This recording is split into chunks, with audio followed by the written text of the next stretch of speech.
예, 오늘 이제 학개서 말씀을 한 10회 정도 강의하고 이제 다시 이제 창세기로 원점으로 이제 돌아왔습니다. 많이 잊어버리셨죠? 우리 창세기 이 44장은 두 단락으로 나누는데 오늘 읽었던 1장서부터 13절은 형제들을 시험하고 모함하는 요셉, 또 14절에서 34절까지 두 번째 단락은 유다의 희생과 또 헌신의 중재자로 나오는 이 두 단락으로 나뉘게 됩니다. 오늘 본문은 요셉이 형제들을 시험하는 말씀입니다. 왜 요셉은 형제들을 시험했을까요? 그리고 또 형제들은 요셉의 시험에 어떻게 반응을 하였을까요? 우리가 전 오래된 일이지만 오래된 일도 아니지. 거의 한 달 반 전, 두 달 정도 됐군요. 두 달 전에 창세기 43장을 강의를 할 때 형제들이 오잖아요. 근데 그 형제들 중에 베냐민도 포함해서 함께 애굽 땅에 왔어요. 요셉은 형들도 사랑하지만 더 사랑한 형제는 바로 그의 친모와 같은 계열에 있는 베냐민을 사랑했어요. 베냐민을 보자마자 억눌리는 감정에 주체할 수 없어 한없이 눈물 흘리고 통곡을 하여서 애굽의 성에 그냥 그 울음소리가 다 들릴 정도였다고 말씀하지 않았습니까? 그럴 정도로 사랑한 베냐민, 또 남은 형제들도 다 품었던 야곱 아니었습니까? 그래서 어땠습니까? 그래서 자기 집에 형제들을 초대해서 아주 풍성하게 물질을 나누고 또 그곳에서 함께 식사 교제를 하면서 평안함을 누리게 했지 않습니까? 그리고 그들에게 식량도 주고 또 돈도 주면서 다시 아버지가 있는 가나안 땅으로 다시 돌아가라. 그렇게 얼마나 화기애애하게 정말 화평의 관계로 이제 이 요셉의 가정, 야곱의 가정은 요셉을 통해서 화평이 시작됐구나. 이제 기쁜 날만 임하게 됐구나라는 기대감을 가지고 44장을 딱 펼치는 순간 그 화평했던 엊그저께 그렇게 음식을 나누며 기뻐했던 모습은 간 곳 없고 그들을 모함하고 시기하기 시작하는 거예요. 어떻게 그러한 돌발적인 상황이 갑자기 일어나게 됐을까요? 오늘 말씀 읽었던 것처럼 사전에 이미 그 형제들의 그 짐 위에 막 음식을 넣어놓고 돈을 넣어놓고 또 특별히 그 베냐민 자루 속에는 은잔이라고, 그죠? 애굽의 총리만 독특하게 사용하는 은잔이 있어요. 은잔. 그거는 전 권위와 그 위엄을 상징하는 은잔이거든요. 그 은잔을 베냐민 자루에 넣어놓은 거예요. 이렇게 미리 사전에 다 덫을 만들어 놓고 함정에 빠뜨려 놓고서 그들에게 이제 뒤집어 씌우는 그런 장면이 오늘 이제 장면입니다. 화평의 만남. 완전히 이중적인 모습으로 돌변하는 요셉. 통곡의 눈물을 흘리며 베냐민의 혈육의 정을 나눴던 요셉. 그 사랑하는 베냐민의 자루에 은잔을 넣어놓고 모함하는 그 이중적인 모습, 정말 냉철하리만큼 살벌한 분위기로 반전이 일어나고 있습니다. 왜 대체 이러한 일들이 일어나고 있을까요? 왜 요셉은 사랑하는 베냐민을 포함한 형제들에게 죄를 뒤집어 씌울까요? 왜 죄인으로 만들까요? 그러면서 그들은 뭐라고 말합니까? 요셉은 뭐라고 말합니까? 왜 선을 악으로 갚느냐 라면서 그들에게 질타를 합니다. 그들은 뭐 졸지에 죄인이 돼버리죠. 대체 왜 그럴까요? 왜 그들을 시험하고 또 그 시험을 받은 그 형제들은 어떻게 대응을 하고 있는가? 오늘 이 본문의 말씀의 핵심입니다. 우리는 먼저 이 말씀의 깊은 메시지를 듣기 이전에 신명기서 8장 2절의 말씀을 먼저 기억할 일이 있어요. 뭐냐면 신명기서 8장 2절에는 이런 말씀이 있어요. 네 하나님 여호와께서 40년 동안에 내게 광야길을 걷게 하신 것을 기억하라.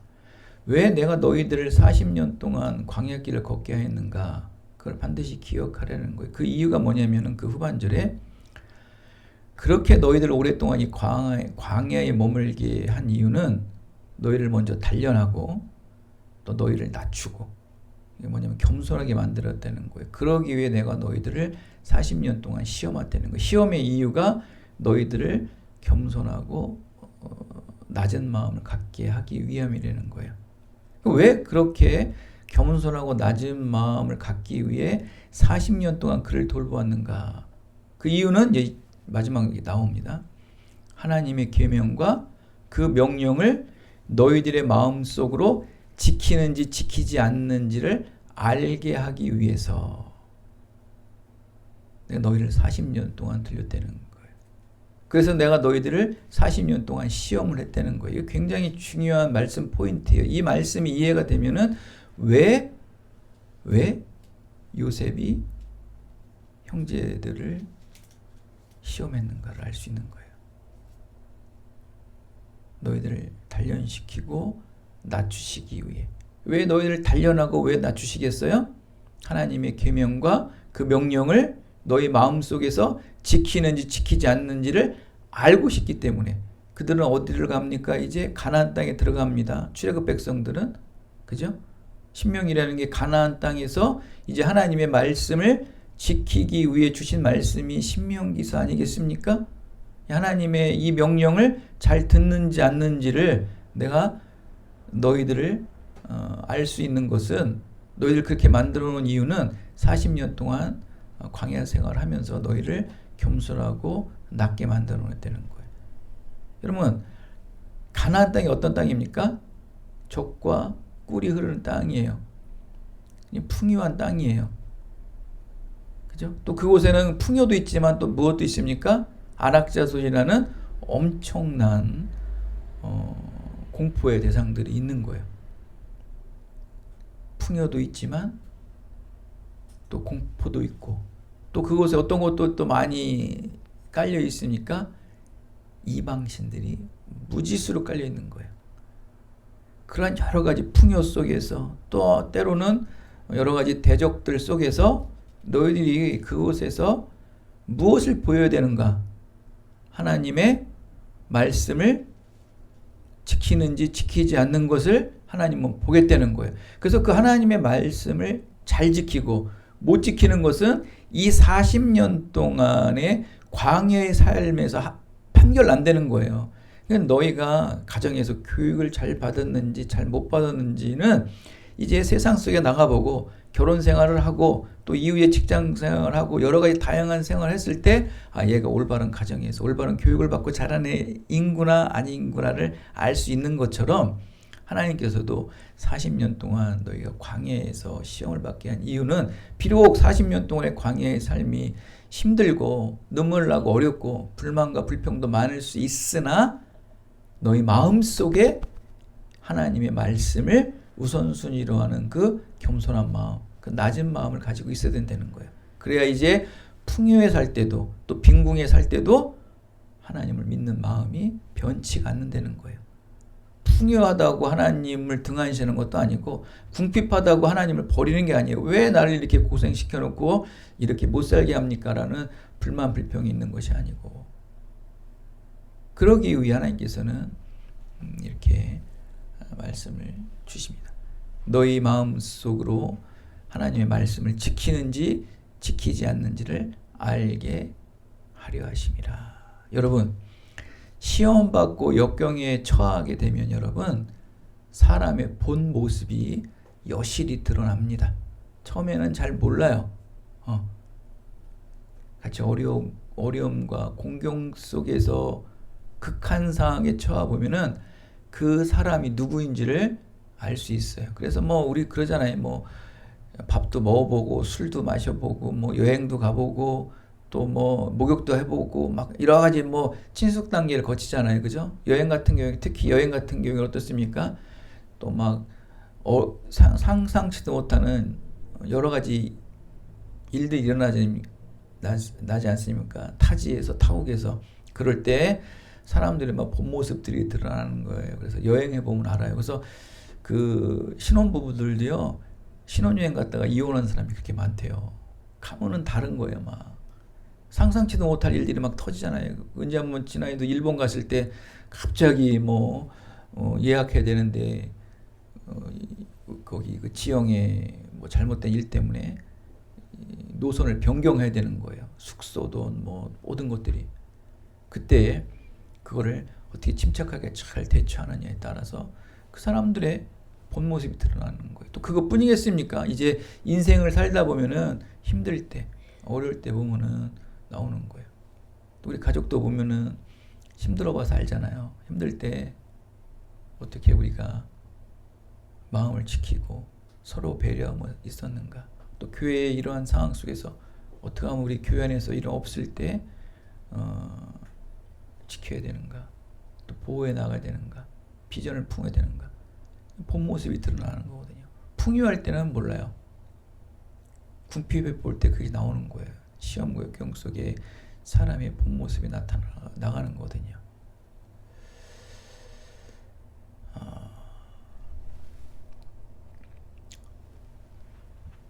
이런 역경과 시험 속에서 우리를 늘 겸손히 낮춰야 돼요. 낮추는 마음을 가지고 있어야 되는 거예요.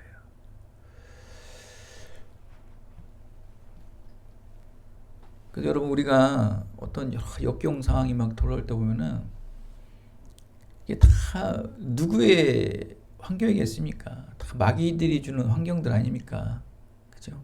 공중모세 자문이 사단 마귀들이 끊임없이 우리에게 달콤함으로 때는 막 역경으로 시험을 우리에게 막 몰아치는데, 그 모든 것들, 뭐 환경도 마찬가지고 영적인 부분도 마찬가지고 이 모든 것들을 다 극복해내기 위해서는 우리 베드로전서 4장 7절에 딱 한마디로 말씀하고 있어요. 하나님께 복종하라. 베드로전서 4장 7절에 보면은 하나님께 복종하면 마귀를 대적할 수 있고 마귀는 도망가리라 라고 말씀하고 있어요. 그러니까 세상의 어떤 문화적 환경, 또 이교도적 환경, 또 굉장한 우리의 뭐 환경적인 것들을 우리가 대적하고 이기고, 또 영적인 것들을 우리가 이겨나가기 위해서는 방법과 수단이 없어요. 딱 한 가지라고 말해요. 뭐라고요? 하나님께 복종한 일밖에 없다는 거예요. 복종. 하나님께 복종하면, 하나님의 복종하는 순간 그게 마귀와 대적하는 거예요. 우리가 대적하려면 뭐 싸우지 말라는 거예요. 마귀랑 싸우면 우리가 진다고 그랬잖아요. 그는 마귀는 영계. 우리는 육의 사람들이고 마귀는 영의 존재란 말이에요. 싸움은 100점 100패예요, 우리가. 그러니까 마귀와 대적해서 이길 수 있는 방법은 무엇이다? 하나님께 복종하는 방법밖에 없는 거예요. 그러니까 하나님께 복종을 잘하면 마귀는 그냥 떠나버린다고 베드로전서 4장 7절에 기록되어 있단 말이에요, 여러분. 제 방법이 아니에요. 그게 맞는 방법이에요. 그 예수님의 이름으로 사단아 물러가라 하면서 이렇게 막 선포하는 것처럼 그 앞에 가장 먼저 부르짖는 건 누구예요? 찾는 건 누구예요? 하나님을 찾잖아요. 환경이 여러분을 유혹합니까? 하나님의 말씀이 자꾸 막 헷갈리게 되고, 막 어떤 선택 상황에서 하나님의 말씀과 세상과 막 여러 가지 막 헷갈릴 때가 있단 말이에요. 그때 우리는 어떻게 되는 거예요? 하나님의 말씀의 복종이 우선이에요. 그것이 세상의 여러 가지 달콤함들, 여러 가지 유혹들을 다 뭐 할 수 있어요? 물리칠 수 있다는 거예요. 그냥 깨끗해요. 막 생각할 때는 막 복잡해요. 대체 어떤 게 우선순위 말씀을 이랬는데 또 이 말씀 구약에서는 이렇게 말하는데 또 신약에서는 이렇게 말하는 거예요. 말씀도 막 오락가락 한단 말이에요. 이 믿음의 증인은 하나님께 이렇게 받았는데 또 이 믿음의 증인은 이것도 괜찮다는 거예요. 막 헷갈린단 말이에요. 말씀도 어떻게 선택해야 되는가. 막 복잡할 때가 너무 많거든요. 해결하고 나면은 굉장히 단순하고 별것도 아닌데 그 당면에 딱 처했을 때는 굉장히 복잡하단 말이에요. 그럴 때 우리는 어떻게 되는 거예요? 하나님 앞에 무조건 복종이에요. 믿음은 무조건이에요. 믿음으로 무조건 복종하면 떠나버린대잖아요. 떠나버린대요. 공중곳에 잡은 사단 마귀의 유혹이 다 떠나버린다는 거예요.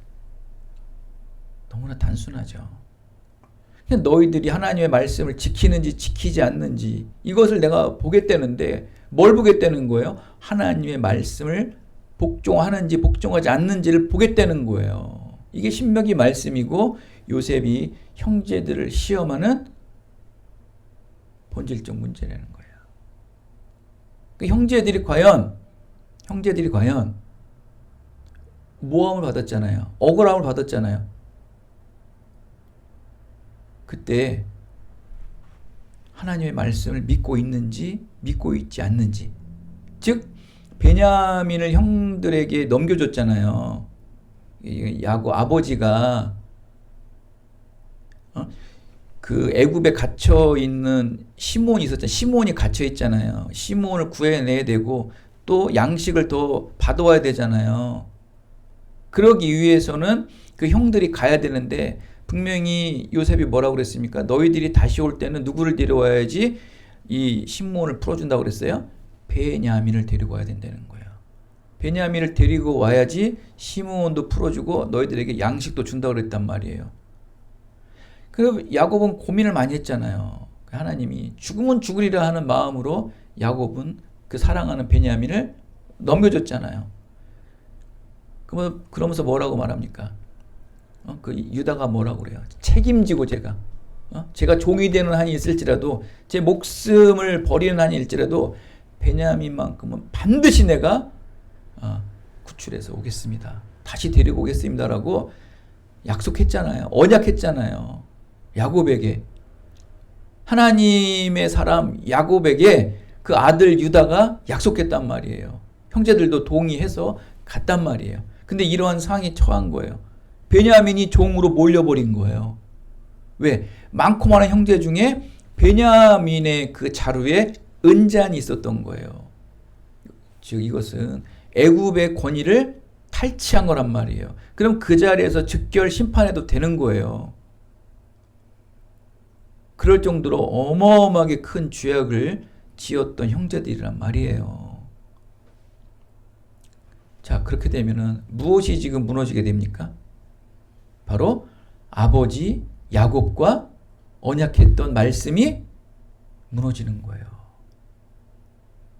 이걸 지켜내야 된단 말이에요. 그때 하나님의 말씀을 복종하느냐, 아버지 야곱의 말씀을 복종하느냐, 그 복종을 하느냐 못하느냐를 누가 보겠다는 거예요? 하나님이 보겠고 애굽 총리 요셉이 보겠다는 거예요.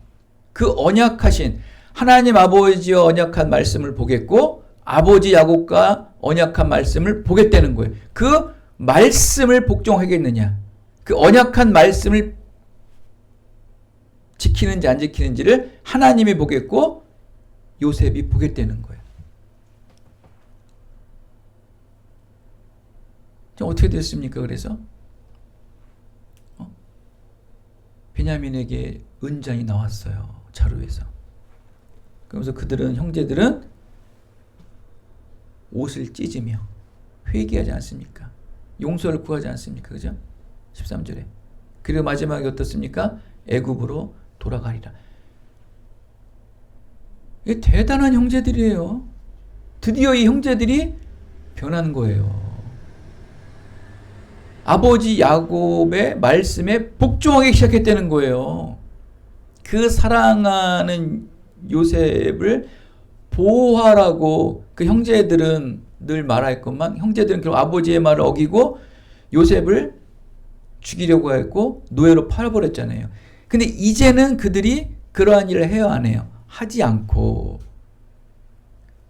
아버지 야곱의 말씀을 기억하고 그 언약의 말씀, 약속했던 말씀을 기억하여서 그들이 옷을 찢으며 안타깝고 억울하지만 다시 베냐민과 함께 내가 종을 살겠습니까? 내가 베냐민이요. 내가 베냐민이요. 그 형제들이 그러는 거예요. 내가 베냐민이라고. 내가 은잔을 훔친 사람이요. 내가 은잔을 훔친 사람이 하면서 서로 자기들이 죄인이라며 베냐민과 함께 종살이를 위해 애굽으로 갔다는 거예요.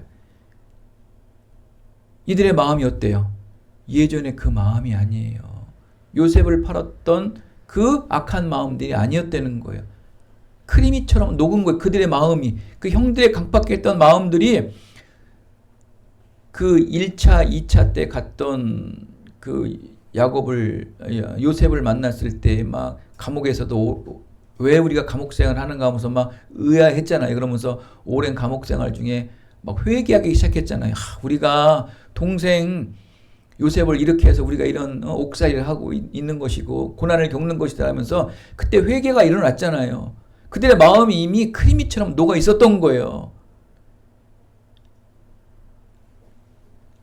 자, 하나님의 입장에서는 그들이 누굽니까? 12 그 형제들이 바로 이스라엘의 12민족의 조상들 아니에요. 12민족의 초석이에요. 하나님의 백성인 이스라엘 민족의 초석을 이룰 각 지파의 조상들이란 말이에요. 하나님 보시기에는 이들이 하나님의 언약을 믿는 믿음의 중심이 있는가 없는가를 보고 있는 거고, 하나님의 입장에서는 또 2차적인 입장에서는 요셉의 말을 들어야지만 그 이스라엘 백성들, 즉 야곱의 모든 가족들이 온전히 애굽 땅에서 정착할 수 있단 말이에요. 그래야지만 가나안 땅으로 출애굽할 수 있고 하나님의 구원 언약을 이룬단 말이에요. 그 대의적인 게 있단 말이에요. 그 표면적으로는 애굽 총리의 말을 듣는 거지만 그 말, 또 아버지의 말을 듣는 거지만 그 말 속에 하나님의 놀라우신 구원 언약의 말씀이 내포되어 있단 말이에요. 왜? 이 12 형제들이 하나님의 언약을 지키는 초석들이 되어야지만 이스라엘 민족이 이루어지거든요. 이렇게 하나님은요, 세상 일들을 통해서 또 세상의 형식을 빌려서 하나님의 진리를 전할 때가 굉장히 많아요. 이게 바로 우리 말씀이에요. 말씀, 예배인데 세상의 형식을 빌려서 진리를 전하는 경우가 굉장히 많다는 거예요. 옷을 찢고 회개하며 눈물을 흘리며 억울하지만 결국 무엇 때문에? 하나님의 말씀에 복종하기 위해, 아버지 야곱의 언약의 말씀에 복종하기 위해 억울하지만 그들은 베냐민과 함께 갑니다. 근데 분명히 그 전에 뭐라고 그럽니까? 그 청지기들이 베냐민 자루에서 나왔으니까 베냐민만 데리고 가서 종살이 하면 돼. 너희들은 아무 죄가 없으니까 돈자루, 요 풍성한 식량 다 가지고 가서 연로한 나이 많은 아버지에게 가서 이 음식들 나누고 식량들 나누고 물질들을 챙겨. 충분히 갈 수 있었어요. 너무나 달콤해요. 베냐민만 잡아놓으면 다 갈 수 있어. 여러분 어떻습니까? 고민 생겨요, 안 생겨요? 고민할 필요도 없어요. 믿음의 사람은 어때야 돼요? 회개한 자는 어떻게 됐습니까? 통회한 자는 어떻게 됐습니까? 자기의 죄를 통회하고 자기의 원죄를 회개한 자는 어떻게 됩니까? 하나님 말씀에 복종하는 거예요. 믿음의 사람 아버지 야곱의 말씀에 복종하는 거예요. 믿음의 사람 아닙니까, 야곱이? 그를 통해 베델의 언약이 있잖아요. 그 자식들도 알잖아요. 그의 할아버지가 누굽니까? 이삭 아닙니까? 그의 증조가 누굽니까? 아브라함이에요. 그 믿음의 언약, 믿음의 증인들을 그들은 아는 거예요.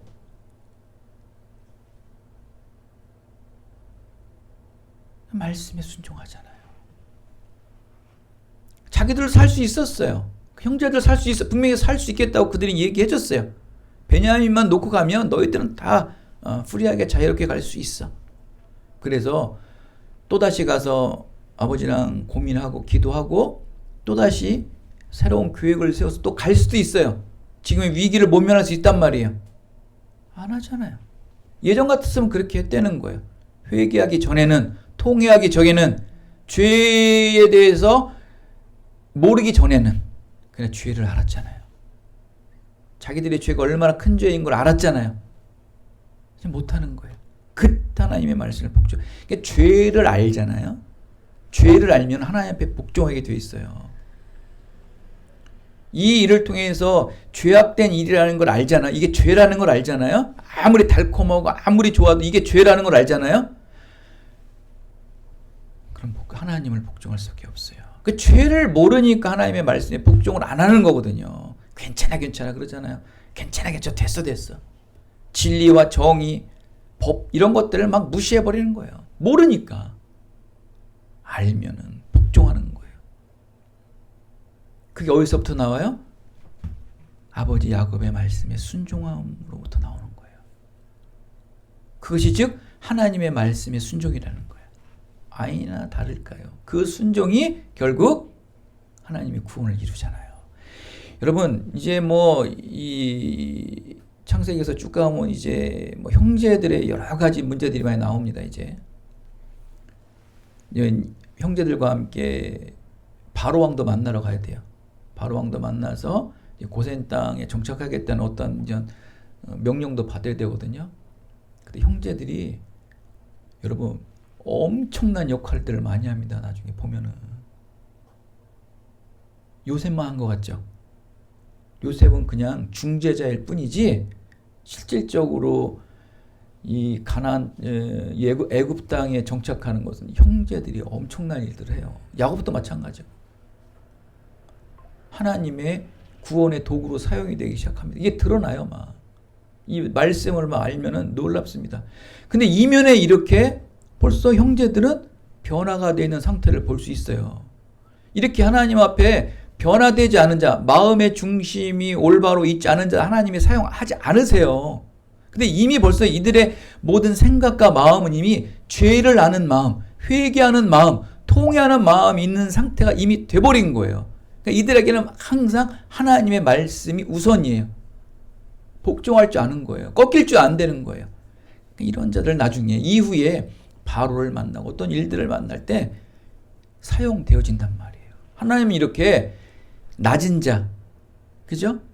겸손한 자를 통해 사용하신다는 거예요. 하나님의 말씀 앞에 늘 그냥 겸손한 자라는 거냐? 여러분 딴 거 없습니다.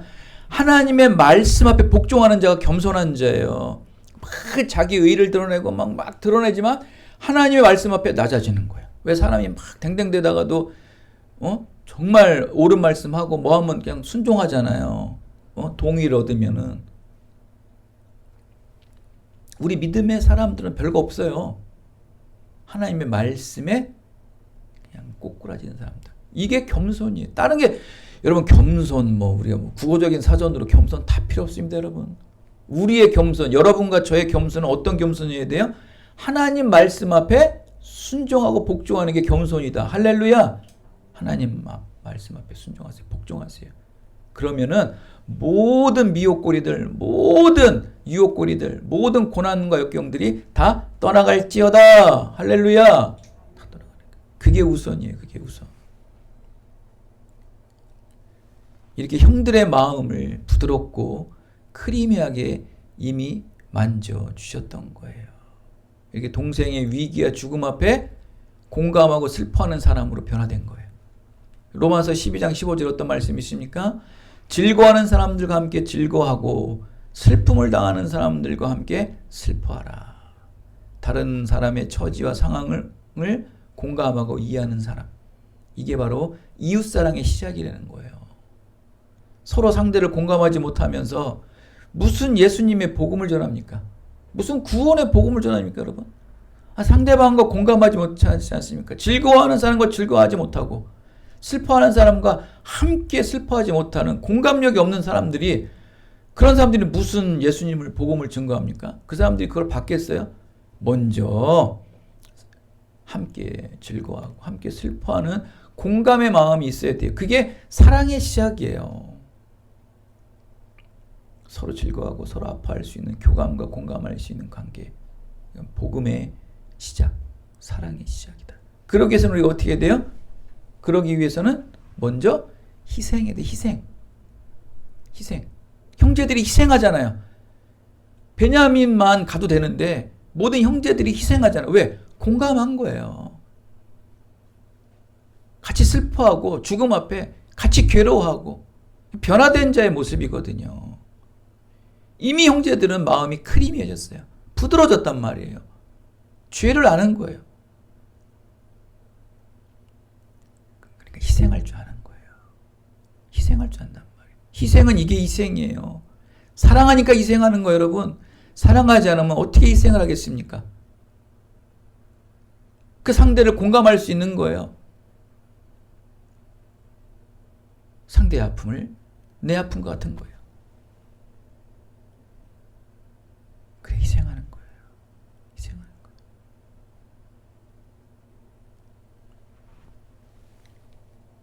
근데 여러분, 그 희생도 어떤 희생이 됩니까? 여러분, 희생은 능력입니다, 여러분. 희생은 능력이에요.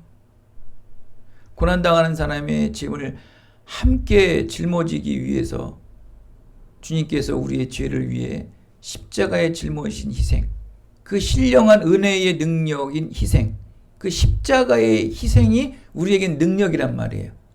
그렇지 않고 불쌍해서 가엾어서 그 짐을 들어주잖아요. 잠깐은 들어주겠죠. 오래는 못 들어준단 말이에요. 그건 희생이 아니에요. 희생하는 척하는 거죠. 뭔가 접근하기 위해서 희생하는 거죠. 그건 희생이 아니란 말이에요. 거기에 우리가 많이 넘어간단 말이에요. 십자가의 은혜의 희생은 신령한 능력이에요. 이 희생은 끝까지 희생하는 거거든요. 죽기까지 희생하는 거거든요. 우리는 그 희생을 가져요. 그 희생.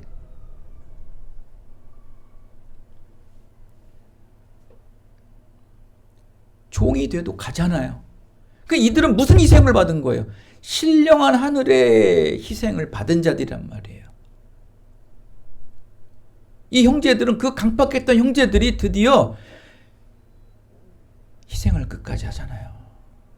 이 희생이 십자가의 희생이란 말이에요. 이건 하늘에서 부어주는 능력이란 말이에요. 희생의 능력을 받은 자란 말이에요. 여러분, 김병의 효자 없다고 그러지 않습니까? 요즘 뭐 아프면 요즘에 보니까 뭐 어르신들, 특히 집에 노인들 있고 그러면은 그냥 다 요양원으로 보내더라고요. 김병의 효자 없어요?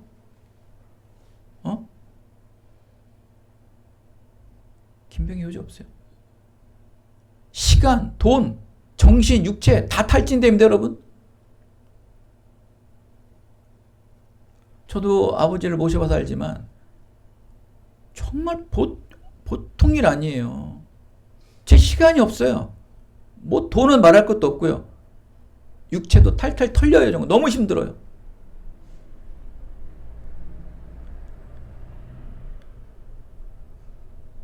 그 유현직 장로님도 그 어머니를 지금 어머니를 모시려고, 왜냐면 집에 모시니까 그 권사님이 싫어하시는 거예요.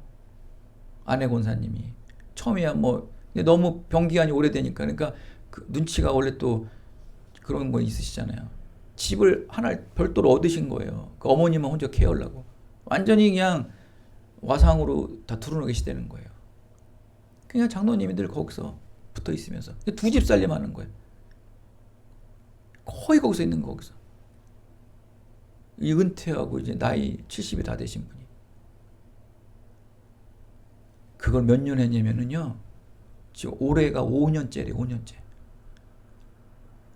제가 속으로 그랬어요. 이 장로님이 가시지. 그래서 저한테 그래요. 자기 삶이 지금 말이 아니래요. 집도 두 집 살림하지. 애들은 다 나가 사는데 거기도 좀 봐줘야 되고, 좀 신경 쓸 것도 많은데 그것도 지금 못하고 어머니야만 그냥 집착해 있으니까 지금 삶이 말이 아니래요. 이게 희생이에요, 여러분. 그러면서 그러잖아요. 마지막 그런 말 하시더라고. 너무 힘드니까 이제 마음이 좀 놓였는지 저한테 그러더라고. 아, 어머님이 제 품에 안겨서 그냥 빨리 돌아가셨으면 좋겠다고. 그거 보려고. 그 어머니 권사님이 아들 품에서 기도받으며 이제 천국 입성하려고. 그 어머니 마음이나 아들 마음이나 똑같은 거. 그럼 이게 희생 아닙니까? 이 희생이 어디서 나온 희생이에요? 예수님의 십자가 희생에서 받은 하늘의 능력이란 말이에요. 여러분, 희생은 능력이에요. 여러분도 뭐 장애우들, 또 불우한 가정들 많이 케어하고 어르신들 케어하지만,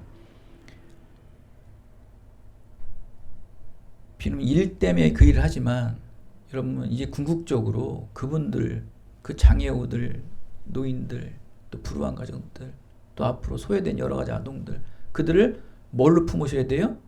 희생으로 품으셔야 돼요. 감정과 일과 어떠한 거로 보여지는 단박에 사라질 희생이 아닌 영원한 희생, 끝까지 희생할 수 있는 희생, 그 희생으로 그들을 돌봐야 된단 말이에요, 여러분. 그러기 위해 이 가정에 여러분이 태어나셨고 이 교회의 말씀을 듣고 성도로 살아가는 거예요. 결국 이 형들은 이스라엘의 믿음의 조상들이 되잖아요. 할렐루야. 하나님이 그냥 쓰시냐고요. 형제들이 비록 그래요, 요셉을 팔았어요. 그래, 나빠요. 누가 뭐래도 그들은 그걸 회개했잖아요. 주님의 이름으로, 하나님의 이름으로 회개했잖아요. 그 결과가 어떻게 나오던가요? 이제는 다시는 그 반복된 일을 안 하잖아요. 이제 그 베냐민을 종으로 넘기지 않잖아요. 이제 연로한 아버지가 혼자 베냐민을 오매불만 기다리고 있잖아요. 그 아버지의 아픔에 대못을 안 박잖아요. 변했잖아요. 이게 희생이에요. 희생이에요, 희생. 이게 하늘의 능력이죠. 이 희생을 삶 속에 적용하시란 말이에요, 여러분. 이제 그래서 오늘 복종, 여러분, 복종은요 영적 권위의 본질이에요. 영적 권위의 근원이란 말이에요. 우리의 영적 권위, 우리가 영적 권위가 있으려면 어떻게 돼요? 방언해야 돼요? 예언해야 돼요? 죽은 자를 살려야 돼요? 병든 자 치료해야 돼. 이게 영적 권위예요? 그게 아니고 우리의 영적 권위는 어디서 나온다? 하나님께 복종, 하나님이신 말씀에 복종, 여기에 영적 능력들이 나오는 거예요. 사랑하는 여러분, 희생은 영적 능력이에요. 그 영적 능력은 하나님께 복종하는 거예요. 이 하나님의 변하지 않고 영원하신 희생과 사랑의 능력들을 받으셔서 여러분들이 처해 있는, 여러분들이 일하고 여러분들이 바라보는 인생 속에 있는 불쌍하고 또 가엾고 측은한 자들을 위해 그 받은 하나님의 신령한 은혜의 능력들을 그들에게 고스란히 사용하셔서 하나님으로부터 놀라운 축복의 반열에 이르게 되는 여러분의 인생 삶이 되시기를 예수 그리스도의 이름으로 축원드리겠습니다. 은혜가 풍성하신 아버지 하나님,